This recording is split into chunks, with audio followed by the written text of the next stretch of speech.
Very good. Got everybody? Well, good morning. It's great to see all of you. I really appreciate you coming out because many of you, I'm sure like me, did not get a lot of sleep last night. But we're here in Trenton. Just had a meeting with the governor because we really wanted to hit the ground running. It's just so important as we look to the future to fight hard for prosperity for the 9 million citizens here in New Jersey. Make sure we protect liberty as we see the continued attacks on rights and freedoms, and really drive opportunities for everyone, for all of our children. So as governor, that's exactly what I'm going to fight to do, and we want to get some great people into the administration, which is why today I'm going to announce the head of our transition team, Dr. Dale Caldwell, the new Lieutenant Governor-elect of the great state of New Jersey, and Kelly Doucette. So Dr. Dale Caldwell, you guys have probably gotten to know over the past several months as we've been campaigning. He has just been a champion for people across this state for decades now, as an educator, as someone who's worked at the state level, a minister. I always have to add, because it's always impressive to me, maybe just me alone, a great tennis player, and somebody who's fought for small businesses across our state. So he is he's going to bring his expertise to this transition, and then Kelly Doucette has a wonderful background and has worked hard for the state for many years now, and so I am incredibly excited that both of them have agreed to do this. Kelly's been at it for some time. We started some time ago, and then I had to duck out the last couple of weeks because I had another thing going on. But here we are, ready to go. So without further ado, maybe I'll have you guys say a few words. Thank you, Mikie. I want to begin by thanking Governor-elect Mikie Sherrill. Let me say that again. Governor-elect Mikie Sherrill, for the confidence she's placed in me as Lieutenant Governor. We've worked very well as a team, and I'm just excited to move forward. You know, and it's an honor to serve the state in this really, really important capacity. You know, I'm proud to be part of a team that's focused on building a world-class administration filled with folks who are as committed as we are to making a difference. Governor-elect Sherrill has inspired so many people across the state with her leadership, grounded in integrity, in compassion, and a deep commitment to public service. As chair of this transition, my goal is to ensure that the same values guide every decision we make as we prepare for the administration, her administration, to take office. The work of the transition is both practical and aspirational. Practically, we must make sure that our government is ready to deliver for New Jerseyans on day one. Aspirationally, we have the opportunity to think boldly about the kind of future we want to build, a future defined by opportunity, innovation, and affordability. We will assemble a team that reflects the rich talent of the state, people from every background and every region who are eager to serve. Together with our executive director, Kelly Doucette, who I've really gotten to know and is an extraordinary person, and so many others who are bringing their expertise to this effort, we build the foundation of a government that works better for everyone. This transition is about more than just filling positions. It's about charting a vision for progress at this very, very challenging time in government. Governor-elect Sherrill has made it clear that she wants to hear from the people of New Jersey, and this process will be open, inclusive, and driven by collaboration. I'm excited for what is ahead, and I'm confident that under Governor-elect Sherrill's leadership, New Jersey's best days are still to come. And now I'd like to invite up to our podium our Transition Executive Director, Kelly Doucette. Kelly. Thanks, Dale, and thanks, Governor-elect Sherrill. Very exciting to get to say that after working with you for so long. I just want to begin by thanking the Governor-elect for her trust and confidence in me to lead this transition effort as Executive Director. It's an honor to serve alongside such a dedicated and visionary leader, someone who spent her entire career putting people first, solving problems, and delivering results for New Jersey. The days ahead are going to be very busy ones. We have 77 days of transition, and it's going to be exciting, but also very busy and filled with tremendous opportunity. Our job as a transition team is to make sure that Governor-elect Sherrill is ready on day one, to ensure her administration reflects the values, energy, and priorities of the people of the state. That means building a team that is responsive to New Jersey, that works for every corner of the state, and brings forward the best ideas, no matter where they come from. It means creating an open and accessible process, one that invites public service and welcomes new voices to the table.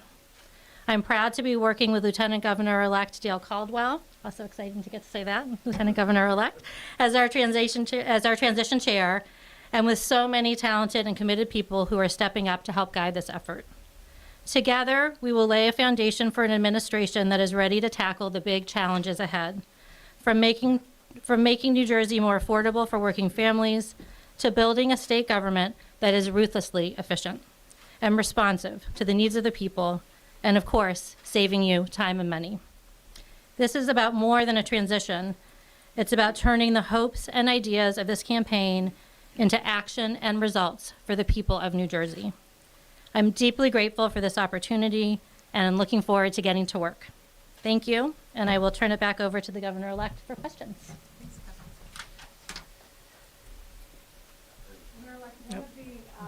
One of the key positions here in the next team is going to be the Attorney General. Do you intend to find a new Attorney General as you went on a platform of fighting the Trump policies that could hurt New Jersey?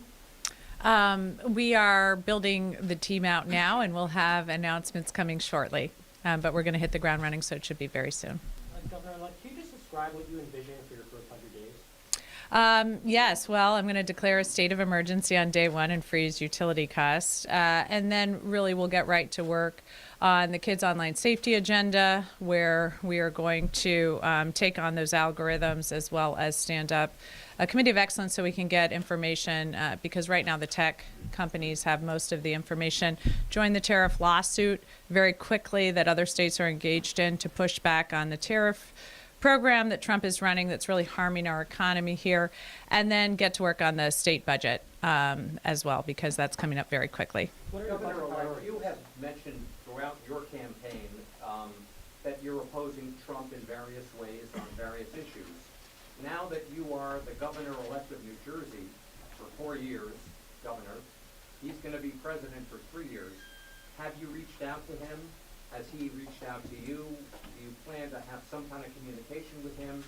As you know, Governor Murphy has created a relationship where he can work with this guy, even though he opposes a lot of what he's doing. We haven't spoken yet, but certainly I'm going to be working very hard to get resources, federal resources, back into New Jersey to discuss and take on the Gateway Tunnel funding right away, because that's such a key issue and such a key economic driver here. Given the results, do you consider yourself to have a mandate? Yes, I do. A very big one. Governor-elect, Can I follow on that? yeah, can we follow? During your campaign, do you feel like you have been validated, that you were underestimated in some ways in your campaign? You know, I just think that what I'm so glad to see about this election is how working incredibly hard to hear from so many New Jerseyans and identify those key areas that I think are going to be so important to driving costs down, making life easier, making people have more access to opportunity, that we really, I think, have engaged with so many people, have such great thought leaders. I'm excited about the plan we've built out, but we'll keep going back and forth to make sure we're driving the right agenda forward. Governor, can you return to the mandate concept? How do you interpret these results? Last night in New Jersey, Virginia, and how do you, blend that with what happened in New York City? Well, I'm really focused on governing here in New Jersey, and so to see that we had, one Gloucester, one Morris County, I mean, that was pretty seismic. I think Jack won both those counties by 11 points the last time he ran. So to see white working class voters coming out, we saw, Newark perform like it hasn't since 2005. So driving that vote out, I think, with a real mandate from Newark to drive in opportunity, good education systems. Passaic County, I think, swung 18 points. Hudson County swung 22. So what I saw was that our message was resonating, because I think these working class communities, whether it's, suburbs in Gloucester or Black communities or Latino communities, depend so much on good governance. People I hear from want great schools. They see that, as do I, as the opportunity their kids need to succeed. They want good job opportunities to get ahead, want to be able to afford a home, to start to build generational wealth. These are key issues. And so the reason I was so focused on affordability issues is because my community is so focused on affordability issues and how they're going to be successful. And then taking on some of what we see coming from Washington, because it's driving up prices everywhere, putting people out of business, stopping the economic growth of our economy. So when I say I have a mandate, that's what I have a mandate to do. Is really focus in on working families. Can I ask about that? Can I ask about that? And then, I'm sorry. He was talking about Latinos. No, I understand. I'm taking a third bite of the apple. But on the mandate, other than the electrical rates, freezing them on day one, what specific promise have you made that reflects your mandate? I mean, Expanding the first-time home buyers credit so people can get their foot in the door, taking on landlords who are colluding to drive up rental prices, taking on PBMs. Those are the middlemen in drug pricing to drive down drug costs. Addressing the fact that the state health benefits plan is in a death spiral. That's not only raising costs on medical care, but also driving up property taxes. Schools, looking at how the bloated administration system in the schools, which is driving up property taxes as well. But we're still not getting the results in third grade reading that we want to see. So addressing third grade reading, phonics-based education for our teachers, expanding that program, high-intensity tutoring because we still have learning loss problems. These are all the things that we've worked with communities on throughout the last year and what we're hearing from communities that they want to see front and center in the agenda. Transition. Talk about Latinos.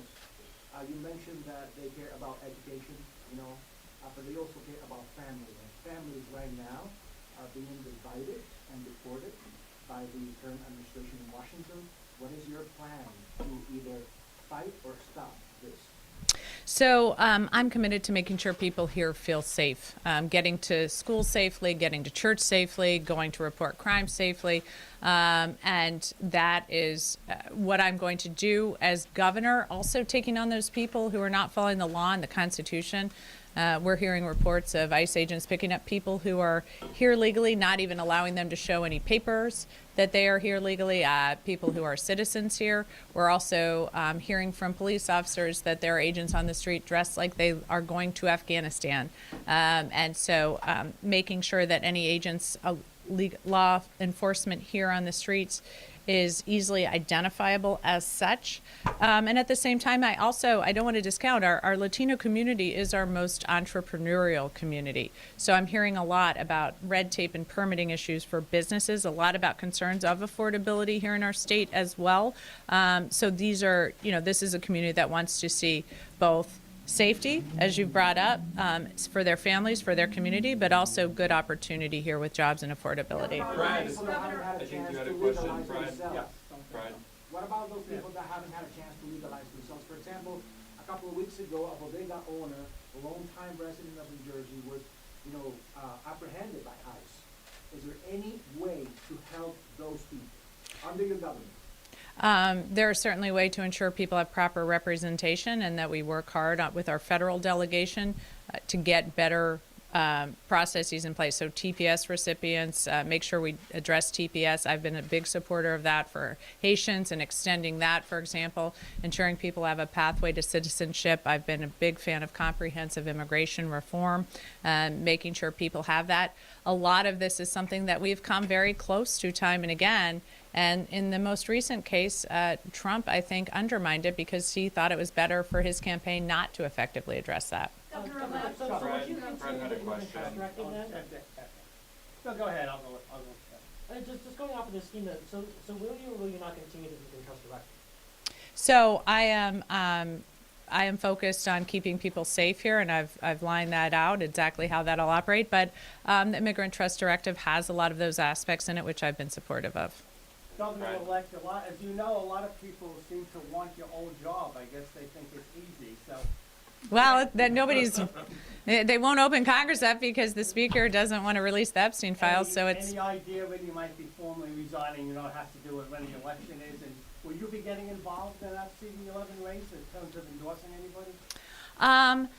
So we'll be working with leadership in the House as well as our legislature here to, as smoothly as possible, run the special election to get a new person in that seat. I likely won't be getting involved. There are some great candidates in there. So Who are the candidates? I know Malinowski announced. Has anyone in? Yes. There's another woman whose resume looks really impressive from the Obama administration. I think those are the two that have actually announced. I don't know, Sean, if you remember any more. May I ask a quick question? You talk about wanting to bring down property taxes with school consolidation, district consolidations. How would that work? Would that be mandated? Would it be like, incentives? How would that work? Well, at its start, I think we're going to give some resources from the state to help people move towards that, especially at the administration level and especially with towns that aren't even running a full K through 12 school system, because a lot of these administrations are, they're costly but it's not just the people, it's the buildings that they're housed in, which are old buildings. We know we have some of the oldest school structures in the nation. And so it's really just costly to keep them up. And that's not where citizens in New Jersey want to spend their money. They want to spend it on kids and education, great teachers and educators. And then we do need to update a lot of our school buildings. Like a couple of years ago, the stairs in Montclair High School fell and shut down classes for half a day for quite some time. We know ceiling in Patterson in a elementary school fell. So we have a lot of work to do there, and spending all the money on the bloated administration system is not going to lower property taxes and not going to get kids a better education. So that's where I'd start. Transition, what steps are you going to take to set yourself up for the state of emergency that you're trying to issue? Well, the very first steps is to hire 2 great people to lead the transition, or to put 2 people in place to lead the transition.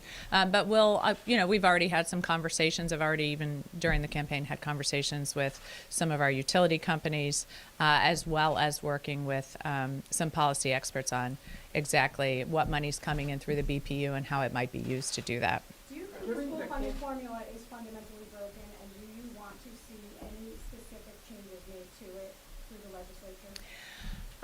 As a beginning point, it's to stabilize and modernize it. That right now we see wild swings year over year. So you're coming up to this, as school's starting, and suddenly you get your numbers and you start laying off massive amounts of teachers or cutting sports programs. So that's where I would start modernizing. It's kind of a one-size-fits-all for students with disabilities, where we know town by town it's quite different, the numbers. So those are the kind of things I'd start with, and then take a look overall at how well we are educating students, because right now we're not doing a good enough job.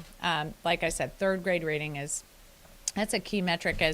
As Dr. Caldwell would say, from birth to 3rd grade, you learn to read, and from 3rd grade on, you read to learn. It's a key inflection point, and we're not doing good enough to make sure that our students are ready to go on from 3rd grade with great reading skills. Can you touch on what you discussed with Governor Murphy, and have you met with legislative leaders yet, or is that in the coming days? So I spoke to Governor Murphy about really staffing up, and his advice was, just get really great people into each position. That's who will, I think, have the biggest impact on the people of New Jersey. And so we talked a little bit about that, his own transition, things he thought he did well, and things he said, I might do differently. And then we also I'm sorry, in the second part of your question. Have you met with, the legislative, yeah, sorry. I'm operating on very little sleep here. But the legislative leaders, I saw the speaker last night, but we'll continue to have conversations, and we have some meetings set up in the coming days with the majority and minority leaders. Great, thank you, that's it. Thank you, guys. Thank you, guys. Thanks so much.